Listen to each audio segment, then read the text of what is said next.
J'ai commencé à relire à partir de cet événement, de voir qu'en fait Dieu ne m'avait pas abandonné, qu'il était présent.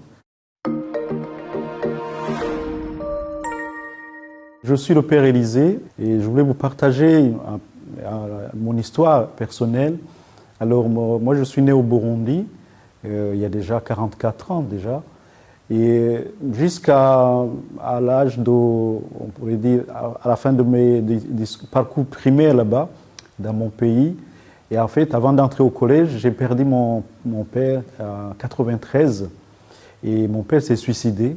Et en fait, c'était un moment où le pays traversait un moment difficile, le pays rentrait en guerre. Donc mon père avait peur en fait de ces événements et de ce qui allait se passer, d'être tué. Mais je crois que ce moment, sur le coup, je me demandais, je ne savais pas est-ce que ça m'a marqué ou est-ce que ça ne m'a pas marqué, parce que comme mon père était âgé aussi, et puis il a eu le temps de demander pardon, donc je me disais, bon voilà, c'est passé, c'est un événement, de toute façon les gens perdaient les leurs, et perdaient les membres de leur famille, donc ça ne me posait pas de questions. Et j'ai vécu avec ça, donc le collège, puis le lycée. Et c'est à la fin de ce parcours du lycée, au moment où j'ai obtenu le baccalauréat, que j'ai commencé à me poser des questions sur mon avenir. Est-ce que j'entre à l'université ou est-ce que je vais me consacrer au Seigneur? Et pendant ce moment, c'est là où j'ai assisté à une rencontre et où il y avait un prêtre rwandais qui était venu et il a pu prier pour les gens qui étaient là. Et je crois que moi, ce que j'ai retrouvé, parce que j'avais un manque de foi. Je ne croyais pas vraiment, même si j'allais à la messe.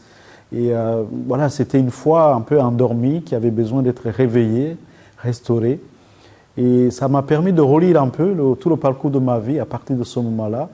Et en fait, la question qui m'habitait, je me disais, mais Seigneur, où étais-tu quand mon père s'est suicidé, quand le pays a traversé tous ces événements? Et comme si Dieu était absent, dans ma vie.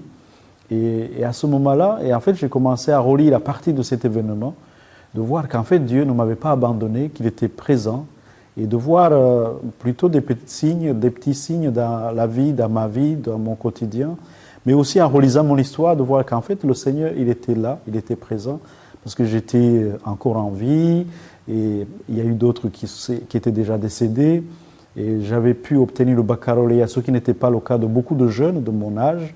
Certains avaient rejoint l'armée ou la rébellion. Et moi, j'avais pu traverser tous ces événements et rester en vie.